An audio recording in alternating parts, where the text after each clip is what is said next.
Good afternoon, everybody, or good evening if you are in Europe, or good morning if you are someplace else. But regardless, this is Becoming Quantum Conscious with Bart Sharp on United Public Radio Network and UFO Paranormal Radio Network out of the beautiful city of New Orleans, Louisiana. And this would be 107.7 and 105.3. And we are also on Roku, Facebook, YouTube. And if you want to join the chat, you can go to my YouTube page and go to live shows, and there I'll be, or just go to Facebook on News of the Flip Side and join in the chat from there, because you may want to ask this man we have today or tonight some probing questions, because if there's anybody that I know that always has a good answer to a question, it would be today's guest, Richard Stanley. Richard is a director and writer. Some of his movies are The Color Out of Space with Nicolas Cage, The Other World, The White Darkness, and many other movies out there. You can find all of these movies on the official Richard Stanley website, and that's what it's called, the official Richard Stanley website. And it's just great to have him on the show. Also, he has a book in the process of being released. It's not quite there, but it's going to be really an exciting event when it does happen. And I must say, it's quite daring, as I wouldn't expect anything else from this guy. And this book is called The Last Crusade, which is about the life of Otto William Ron. And so, welcome to the show, Richard. I'm so glad you're here. Oh, good evening, good day, and it's an absolute pleasure to be with you, Bart. Yes. And, it's just sunset here in Rennes-les-Bains, right in the middle of the so-called zone in the south of France. Yes, and when you call it the local zone, what does that mean, in case people who have not been to lovely southwest France? Well, the term zone is something I've borrowed from two Russian writers, Bart and Arkady.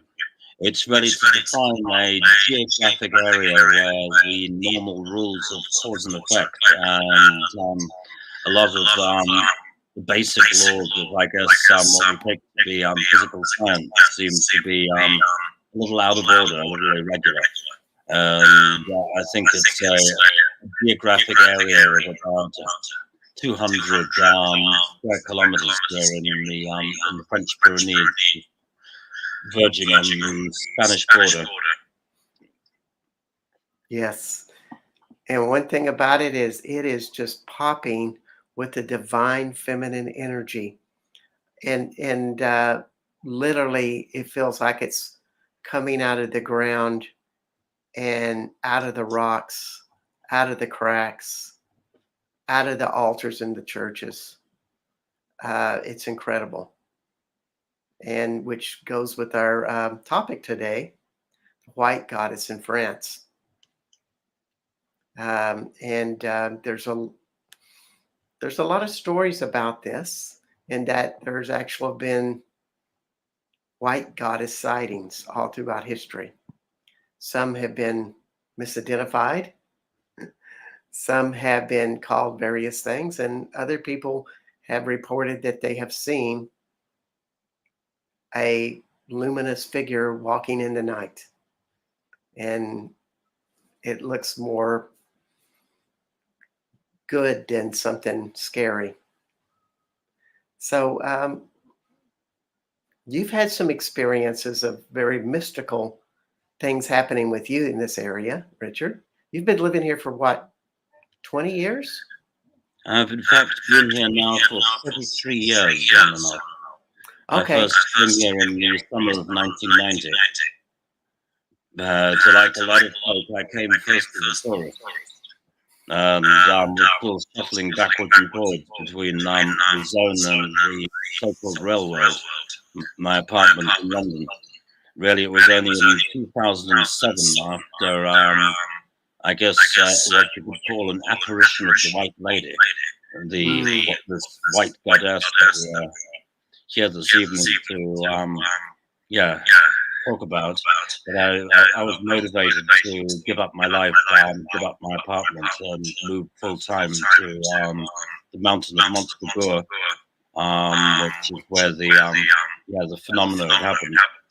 It simply eclipsed everything else in my experience and seemed like the single most important driving question that I had to answer, given that it raises questions about the nature of consciousness, whether consciousness survives death, and beyond that, the sense that deities, ancient deities, are rising again, or in fact were always here among us.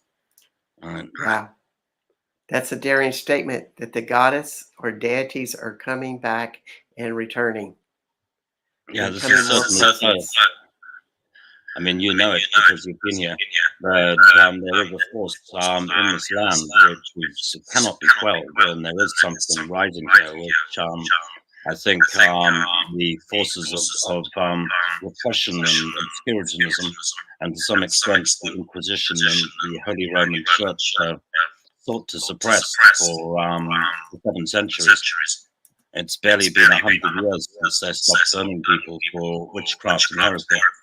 And I think finally now, 700 years after the persecution of the 12th and the 13th centuries, we're at a point where those forces are resurgent. Yeah. And it really brings up the question of, like, as more we acknowledge this and relish it and invite it, it maybe contributes to that opportunity that we may see more of this. And we just had a comment from Sandra, because we've been struggling with this. There is reverb happening, so we're just going to do our best and trying to prevent that from happening. But it's we're having a little bit of difficulty with our connection. Yeah, I'm afraid you have to be wearing headphones, but because I think I'm hearing it back from your end. So tell us more about your experience at Montsegur. Well, I guess that's cutting to the chase. It's an experience I've talked about quite a lot over the years, and it's a little well worn by now, and it's tricky when you tell the same story too often, because you start to only remember the story rather than the thing itself. The event was all the way back in 2007. Yes. Like a lot of folk, I was basically a skeptic. Thanks to my education, I think my rational mind takes an awful lot of persuasion to believe in the powers of the supernatural, let alone the existence of deities, of beings which are immensely more powerful than ourselves, consciously interfering in or guiding human affairs. So it wasn't something I came to easily. Basically, in 2007, I'd been visiting Montsegur for some years. In fact, I'd been visiting the site for roughly 17 years already at the point when I saw the apparition. And it happened pretty much accidentally. It was myself and one other person went up the mountain in the summer of 2007 to watch a lunar eclipse. It was during an eclipse of the full moon. And I would say that the apparitions in Montsegur are associated with the full moon. And for a window of opportunity, you're looking at a full moon in summer, usually the closest moon to the solstice in the early part of the year, when there's that the forces of fertility in the land itself seem to be at their most powerful, and before the vacances, before the tourist season opens. Once these sites are trodden over by a few hundred people, they tend to become a little content locked, and seem to lose some of the charge they possessed earlier and later in the season. But there's apparitions associated with so many of the sites and castles around here, and they all have different times of year. I mean, Montsegour's sister castle, Pouleron's, also got a white lady. The central tower of Pouleron is called the Tower of the White Lady, but she tends to only show up in winter times beneath a waning crescent moon for some reason. At least that's the story that's been handed down to me, because I've certainly never seen the White Lady of Pouleron. But in the summer of 2007, I did see the White Lady of Montsegur, and she was exactly as she's been described by so many other people who've seen her. I've heard almost identical descriptions, notably from Lars Mule in the O manuscript, and as far back as the 1930s. The French poet Boris Marg describes the apparition of Escamond, or at least the living physical presence of Escamond, the last high priest of the Cathars, in this north-facing tower of the castle of Montsegur, in very clear terms, which speaks directly to what I saw.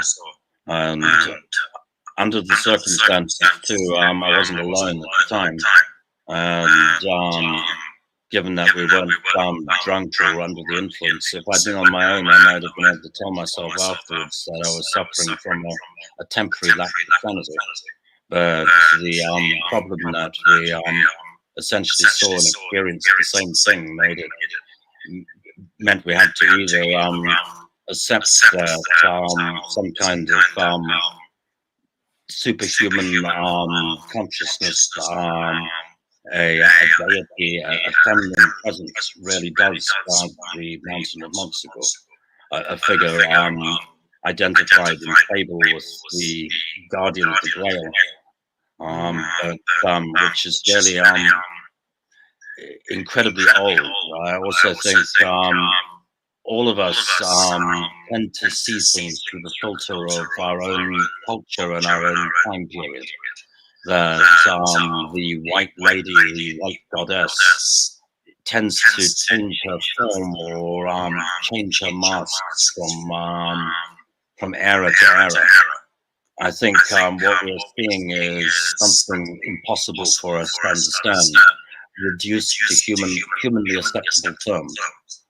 An avatar or an aspect of something which is perhaps beyond our ability to fully understand.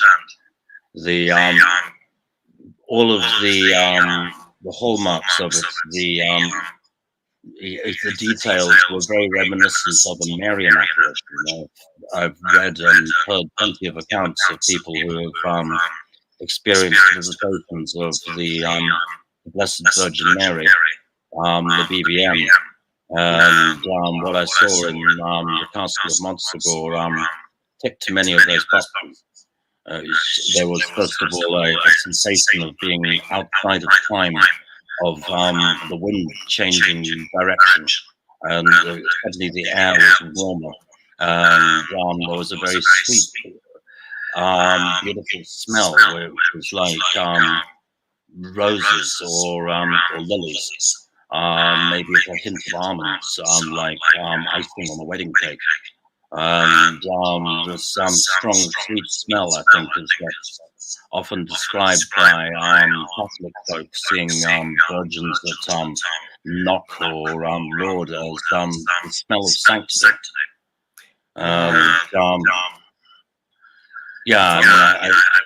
The odor is so important in these things, and it's often so deeply connected to memory. It's almost as if the vibration appears and the people see it through one of their senses, but maybe they're stimulated in a variety of ways, yet it can only be interpreted in certain ways. Like for me, when I feel this stuff, it's a feeling, it's a vibration, but that's what I've tuned into. I've yet to see the white goddess there, but I have felt the presence in a few places that it feels like almost like a fairy or a fey energy. Uh, Certainly, people may have felt something similar, like in a forest in Nebius Forest or in Tarascon, close to the Garot de Bethlehem, that there is a certain vibration there, that it appears. It just shows up um, in various ways. Uh, but it is a communication, I like to think. In other words, something is trying to get my attention, trying to show me something with that. And we've seen those all throughout history. One of the things is we've both talked about this place, Notre Dame de Sales, where Mother Mary appeared, and appeared in a forest, as many of her appearances are, oddly enough. And that's also seems to be a high incidence of the white goddess appearing in the forest, um, which is to me is kind of interesting in itself. Yeah, all around Montsegur, there are a number of other areas where there have been apparitions over the years. And Cell is certainly just over the hill past Montferrier is where you get the source of the apparition, that little church itself that we're talking about. And then going down the other way from Montsegur, you get to Ballester and Notre Dame de Valdemar, where again sightings of the Blessed Virgin Mary and miraculous apparitions of glowing feminine force are reported from the 17th century.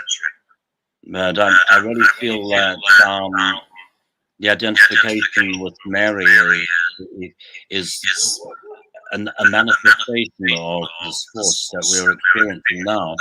And our Christian period only extends back 2,000 years. And there's white ladies, branches, mother goddesses carved out of mammoth ivory and horses' teeth from the end of the last ice age, from the period of 35,000 years ago, or between 25 and 35,000, literally 23,000 years before the advent of Christianity.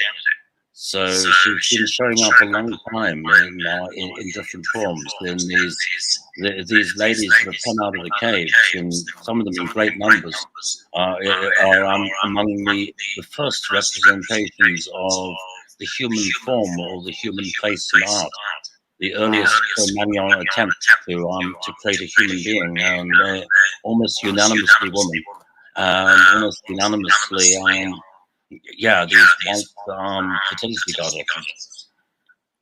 Wow. And this is pretty much in the Pyrenees Mountains that you're talking about, and not so much in other places around Europe. Am I understanding you correctly? I wouldn't be so bold as to say that, because I haven't spent nearly as much enough time in all the other mountains of Europe.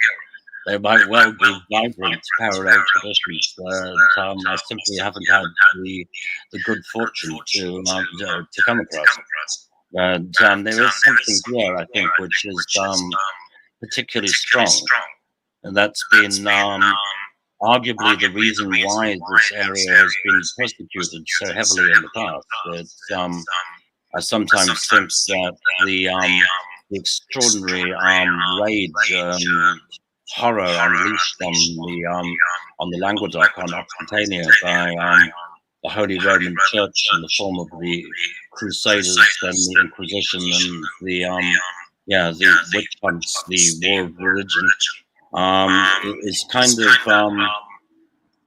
a reflection of the fact that maybe Rome thought here in the Pyrenees, here in Occitania, was a force that challenged them, that was potentially powerful enough to overthrow the patriarchal hegemony of European belief, a force that they felt they needed to exterminate or completely annihilate to stop it from ever rising against Rome again.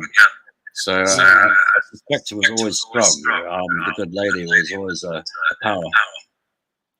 Yeah, it's ironic that so many of the churches that the Catholics built are on sacred pagan sites, almost like they would put a church on top, almost as a way to claim the energy, but also cut the energy off from the earth. It's been my perception as a psychic that those churches that have been what I call emasculated, they're more masculine. Whereas when you go to a church like Rennes Chateau, or some of the churches in the Languedoc, or excuse me, the Aude region or the Arge region, they're very, very feminine. They still have a connection with the earth, and it flows like a feminine energy. Somewhere that wasn't stamped down, it wasn't cut off. But there are plenty of churches that are very masculine that seem to have that stamp put on them, or stomp, as we say, with that. I feel that is very true in American churches, that it doesn't feel connected to the earth when you walk into a church. It's connected to other things, and doesn't mean that they do not have a spiritual or higher vibration, but it's not an earth vibration. Sorry to hear that, but grateful that is true. That here in the mountains there is still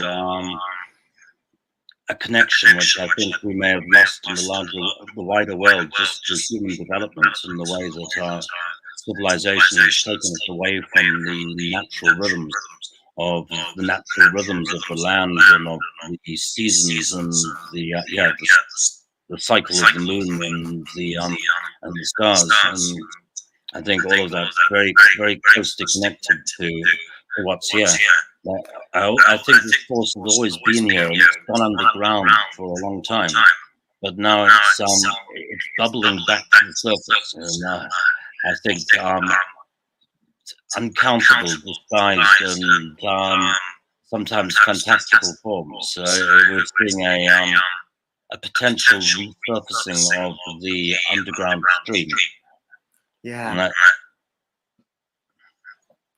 that's a great point. It is resurfacing, and maybe it's the astrological age, maybe it's the cycle, maybe it's the people, or all the above. I'm glad it's happening.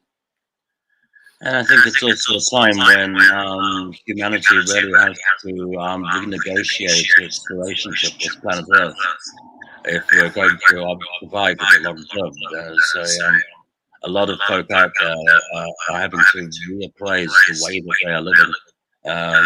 The way that we live in this world, because we're so often so totally disconnected from the planet.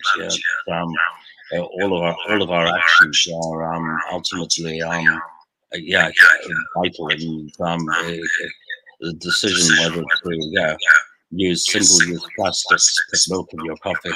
Every little thing adds up, and if we're judged at all at the end of days, it's going to be according to the decisions we make in this world.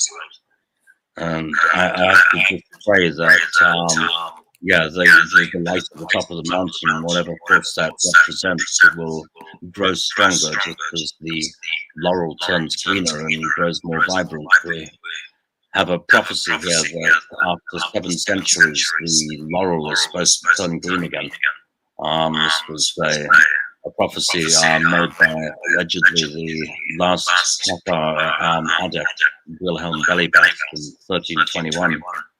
And we're all of us hoping that after now the 7 centuries are officially up, that maybe the underground stream can gradually flow back into the light.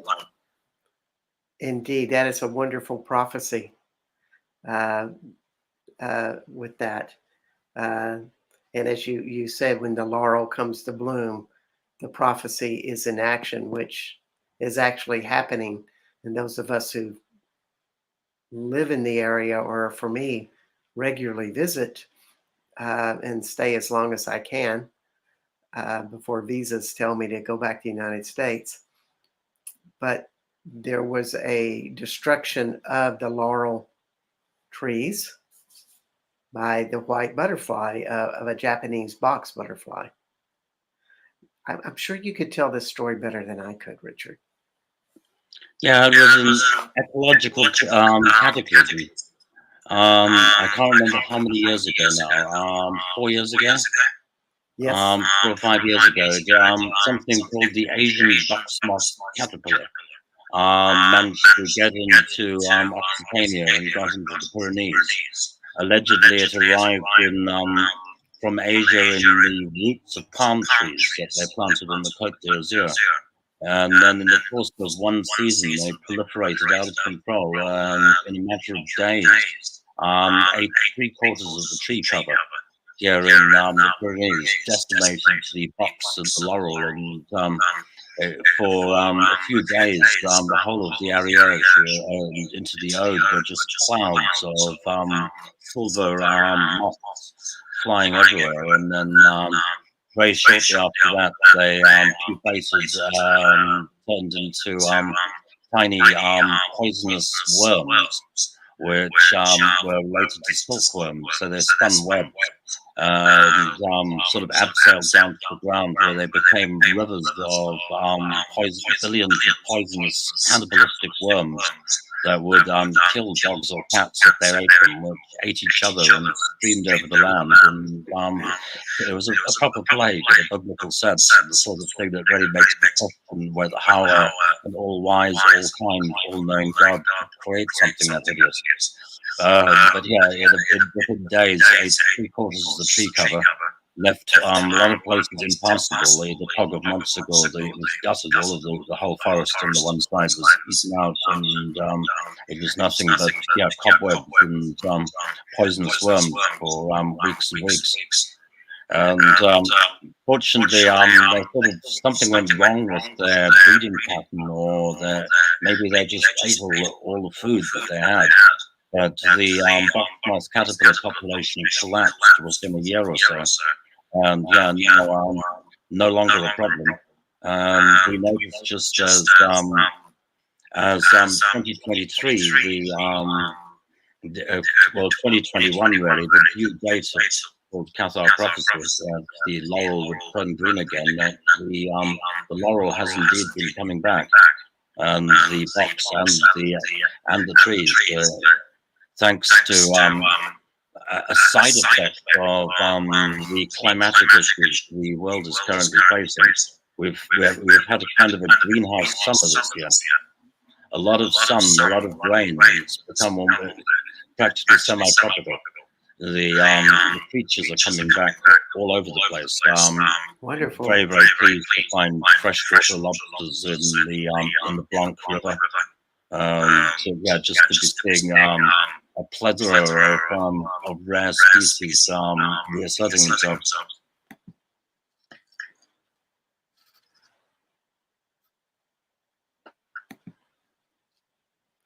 Oh, did I take that off too fast, Richard? It sounds like we have gotten. Are we disconnected? What happened there? Oh, this was from Carrie Longdock saying, making a contact. But you were talking about the regeneration of life in nature in the Aude and Ariège region, and that it seems to be coming back.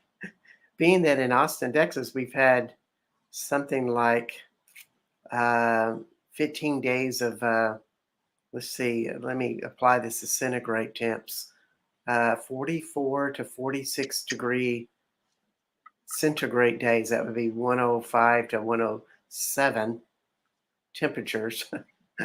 We're really ready for revival. And so I like to think of this legendary story you're mentioning of the return of the laurels, but also the ending of the curse of Montsegur as a newer era is sprouting forth. I'd certainly like to see that. There is a sense that this area is somehow divinely protected. At least we do have our whatever that force is, the good mother that watches over this place. So I know over the mountains, Spain is baking and drying out, and pretty much everyone across the globe facing appalling circumstances. It's no better in South Africa or Australia and at the other end of the year. But right here in our zone, we've been inadvertently blessed with very high rainfall and very good sources. A lot of water. Our white goddess is traditionally often associated with water sources, springs, just as years of year, caves and forests. And thus far, we're certainly blessed. And a friend of mine, well, she's on this show, or on the United. Let me give our radio announcements. You are on United Public Radio Network and UFO Paranormal Radio Network, 107.7, 105.3, out of New Orleans, Louisiana, worldwide through Roku, Facebook, YouTube, internet, etc., etc., etc. And one of the big stars of this program is Michelle Devercher. And she and I have a lot of topics about this area, or talks. And we both come to this consensus that Renly Chateau is a beacon. It is a beacon of light for we don't know how big the beacon goes, if it's for Europe, France, the world, but it is a beacon. And if you have a beacon, that is also, maybe it's one of the first places to send out a message that, in this case, change is coming. And to me, as an intuitive, I always feel a huge beacon coming out of one of the places at Renly Chateau. And so if you ever go, just tune into where you feel a very subtle energy that seems to go up into the heavens, and that's the beacon. And I will leave it at that. It's not in the church. I'll give you that clue. So hopefully there will be good change happening throughout our planet. And the white goddess is one of those messengers to remind us of that. And do you have any theories about what you think the white goddess is trying to tell people throughout history? You know, why was she appearing? Well, there's different takes on the white goddess, of course, depending on our belief system. But I think a lot of her initial, one might say, pagan or heathen context, Minerva or Belisama, Bellicina, the bright or shining one, the consort of Belenus Tutatis, the Ibero-Celtic deities that were here before the Romans came in, and of course the goddesses of Roman times. Like Minerva, they're all too often depicted as defending mothers, brave, strong mothers who are defending their land and their people. Minerva with her breastplate and her spear or sword. Certainly, Our Lady of Montsegur, who is a sort of a blending of two historic persons connected to the history of the castle. Again, is a defender. a defender of the land, a defender of the mountains, and a defender of her people. And I think this is something we've always seen in troubled times. And she stands by us and defends the faithful. And it may be fanciful of me to see the way that this image is reworked over the years and adopted into Christianity and into the stories of the Virgin of Mary Magdalene, but also possibly all the way through to things as seemingly banal as the lady who's seen leading the people towards the barricades in a symbol of the French Revolution, or the Statue of Liberty that is meant to be guarding freedom. And I think she's been there guarding us and watching over us like a kind, strong mother for a long, long time. That's a wonderful archetypal description. I keep thinking of the French painting, the Revolution, of the woman with the cannonball flying between her legs and ripping her dress, and she leading the revolution there.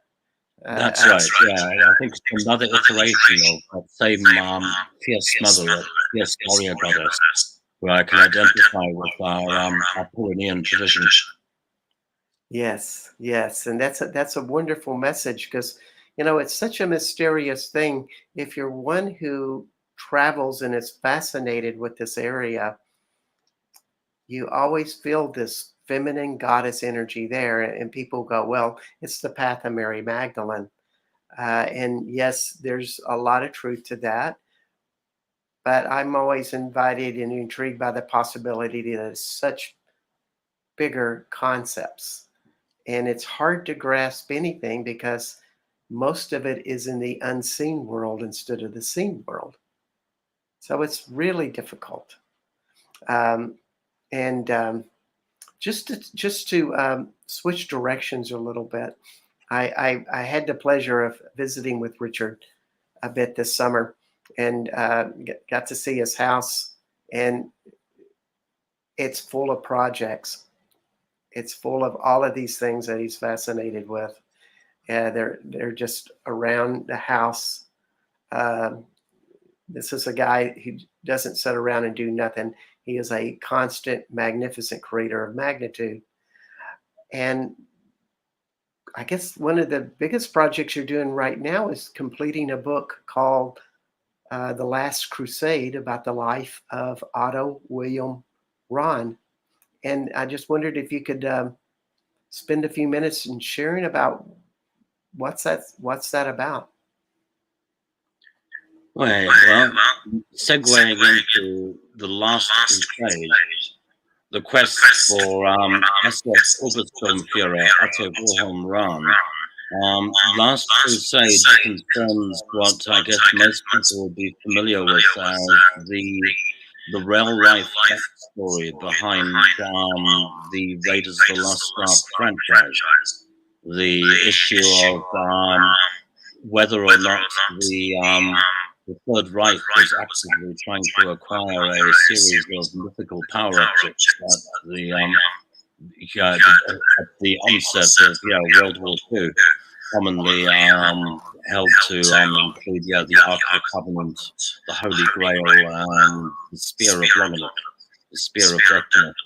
So at some point back in the 90s, I was hired by Britain's Channel 4 television, by their religion department, to go to Europe and research the backstory to these alleged Nazi mysteries, to see if there was any truth to the pop cultural myth. And in the course of that, I stumbled over Otto Rahn, who was the German Jewish Grail historian, who went after the Grail at the behest of the Third Reich. And may or may not have inspired some of the material in the familiar Indiana Jones series. Otto was here in the Pyrenees in the 1920s, and in the very early 1930s. And if nothing else, he's responsible for telling the story of the Cathars, the crusade against the South, and the fall of Montsegur for the first time outside of France. The entire story was suppressed for 7 centuries. No account existed until about 1875, when a Baptist pastor, Napoleon Peyrat, in Bolesco, wrote the first Histoire de Albigeois, telling the story of the Crusade and the siege of the castle. And then Maurice Marg and other people picked up on Peyrat's work. Ran, writing in about 1929, wrote the first account that wasn't in French, that appeared in German. It was a bestseller in Germany in the early 1930s, and finally came to the attention of foreign press, generating a couple of English language notices in the newspapers. The story of the Cathars and the downfall of the South was not mentioned in any English language history book until the mid-1940s. Almost 7 centuries of complete silence. Thanks to Otto's ill-fated and misjudged alliance with the dark forces of the Third Reich. Otto's own work was not translated until the 1990s, until the end of the 20th century. When I came across it in 1998, it was still available only in the original German, although in our present day it's now available in English language from Inner Traditions, which is a book called Crusade Against the Grail by Otto Rahn. And I went looking for Otto. Initially I was hoping I might find him still alive, in the hope that we could either interview him for British television, or potentially, if he'd found the Holy Grail, to somehow mug him and take the Grail away from him. So we went looking for hammer and tongs. The last crusade was a hoovering together, a tidying together of all of the data that turned up in the course of that quest, which is quite a lot of stuff. And I tried to put between the covers as much primary data as possible, as many of the original documents, and as many of the clues as possible, because getting to a point in my own life when I'm realizing that there's only so far you can go. And if anything, once I'm unplugged, I don't want all of that research to go back into the ether again. So it seems like the best thing I could do for Otto Rahn and Otto's Grail was to try to organize the data and get it, as much of it as possible between 2 covers, to then get it to the public. I do believe that in the course of his quest, Otto Rahn came up against the same supernatural and spiritual forces that we were discussing earlier with the White Lady, the White Goddess, and the forces that are also vested against that power. Wow. So, as he was having to investigate this area for the Third Reich, which he didn't seem to find anything, but of course, however, he was doing his own research. He had the information about the Cathars and about the mystical aspects of it, kind of stuck away. It sounds like what you're trying to say. Well, trying to penetrate the truth of what Otto experienced is incredibly difficult, because there's so many varying accounts, not the least by Otto himself, who contradicts himself in several crucial ways, and also is very cautious about what he put into the book. There's so much missing from his written account that it provokes questions as to why he hasn't commented on so many of his collaborators and the things that happened. And yeah. He must have been in a very difficult place. So, do you think he actually research a lot of the mysteries of the Cathars? Did I understand you correctly? Yes, Crusade Against the Grail was, I think, groundbreaking from the point of view that I don't think anyone had told those stories before, literally outside of France. Also, would have back engineered some of that from Napoleon Perrat and Maurice Marg, the two French authors who had already touched on that material. But a lot of the time he was going to original sources. He was going to Inquisition documents and surviving material from the 12th and the 13th century. And I also think there's a very deep, some would say psychic, others would say poetic, link identification to the heretics of the 12th century, which I think was along with his Jewish ancestry, the things that ultimately made it impossible for Otto to cooperate with the Hitler dictatorship. And in real life led to his lonely death in the snow on the German-French border in 1939 when Ran perished allegedly trying to escape Germany and on the run from the SS. Wow. Yeah, it's like he was having to search for things that he wanted to find, but yet he did not want to find because it would have gone to the Third Reich. What a predicament.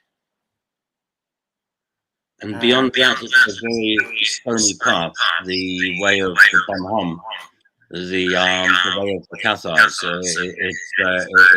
It's a difficult faith, perhaps, because it does demand a lot from its adherents.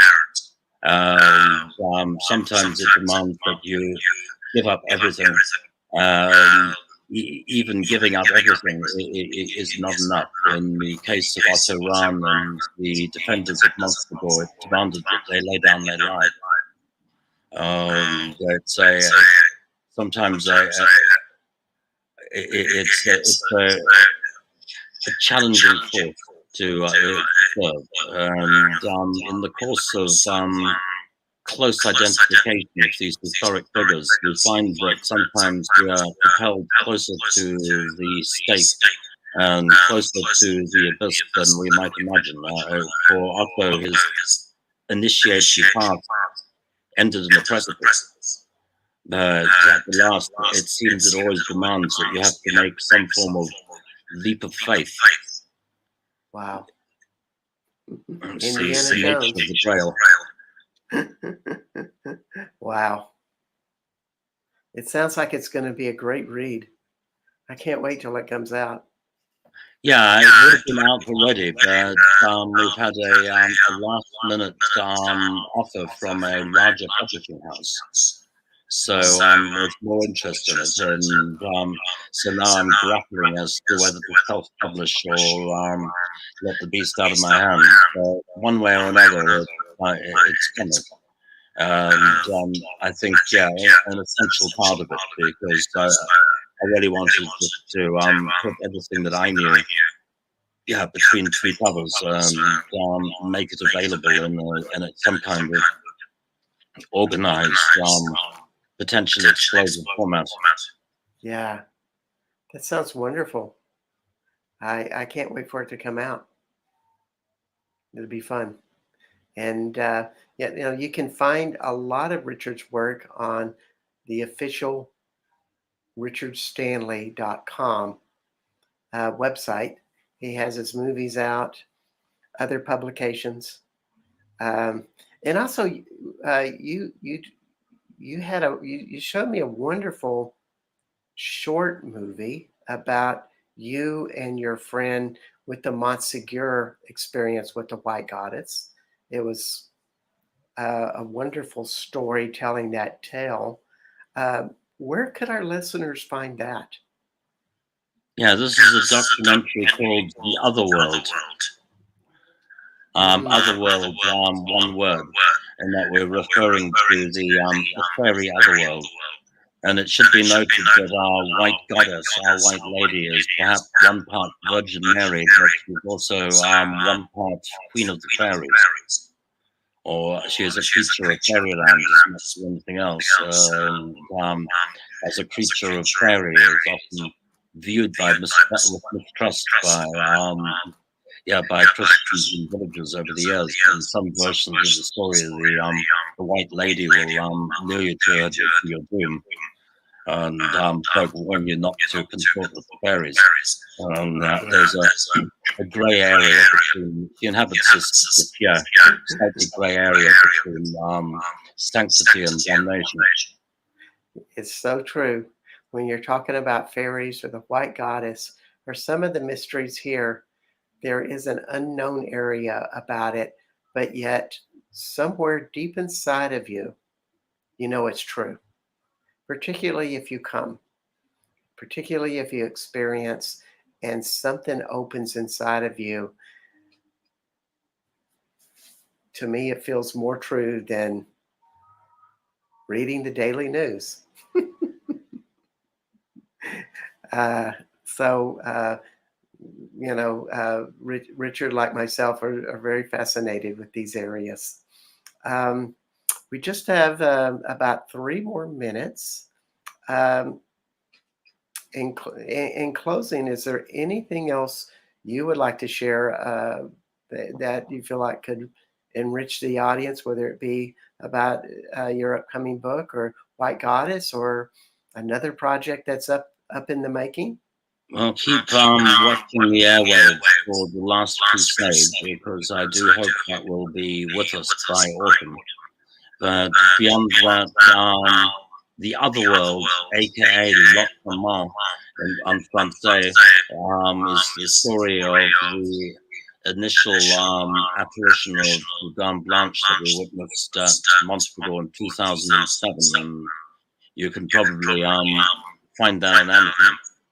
But clear on the ground in the mountains of the Pyrenees, the struggle between the forces of spirit and the forces of matter continues.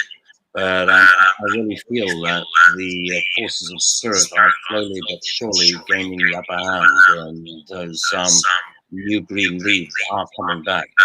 And at the end of the day, what was once true remains true. Truth is irreducible. And sooner or later will always shine through, even after centuries of darkness. That's a wonderful thought, and it gives us that lesson to live in spirit, embody it, practice it, let it shine out you to others, and be that contribution that we are talking about. You do not have to be in France to be a beacon of this light. You can be in some place like I am, Austin, Texas, where it's 106 today. On my porch, it's 110 because of the tin roof, and it feels like oppressive. But yet we can still be light when we have this around us, just like Otto Rahn probably had enormous amount of pressure on him because they knew he had the answers. They knew he knew things that they wanted, and he had to do a very strange song and dance in order to live through the experience. Yeah, sadly, our story is closer to our times than I would like it to be. When I started researching the case, I thought it was ancient history and no longer dangerous. But further down the pike, I now understand, I think, all too clearly some of the difficulties that Otto encountered on his path. And all I can do for you, Bart, is pray for rain. Hope that you get some cooler temperatures. I mean, he just sounds like a wonderful hero to really delve into, and I really thank you for having the insight to explore his life and let this story be shown. to the world. Thank you so much for bringing that project to light, Richard. Well, in truth, I don't think it was thanks to my insight. I think I was, in some respects, lucky, but then also used or chosen to get the story out. It was thanks to the fact that I was sent to Europe with the backing of the TV station back in the 90s, at a point in time when so many people were still alive who had been there back in the day and who could tell the story firsthand, that I was able to at least make a first-hand link to the events of 1929 and 1930, which shed some light on it. Now, pretty much all of my informants have gone to spirit and are one with the dust. It makes sense to try to put what I learned between two covers. Indeed.